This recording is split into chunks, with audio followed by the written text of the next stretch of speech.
Bea Alonzo na pabalitang ibinahagi ang pagbabalikan nila ni Dominic Roque. Matatandaan noong mga nakaraan buwan lang ay pumutok ang balitang hiwalayan ng engaged couple na sina Bea Alonzo at Dominic Roque sa di malaman na dahilan. Seret-saring espekulasyon ng mga netizens at mga entertainment news website ang naglabasan patungkol dito. Tumagal nga ang kanilang relasyon at pagsasama bilang magkasintahan ng ilang taon bago sila tuluyang naghiwalay, ito lamang mga nakaraan buwan.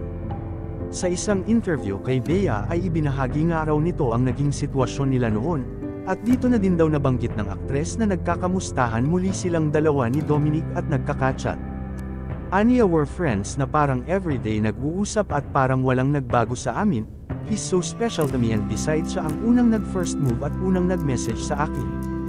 Sa naturang interview ay nabanggit nga ng aktres na gumagawa nga ng mga paraan at effort ang aktor upang magkausap at maayos ang kanilang relasyon. Aniya, "Maayos na uli ang relasyon namin dalawa ni Dominic. Nagkausap na kami, kumbaga parang nasa ligawan stage uli kami," dagdag na pahayag pa daw ni Bea. Masayang-masaya naman ang mga fans at supporters ni Bea at Dominic dahil sa wakas ay muling nagkabalikan na nga ang dalawa.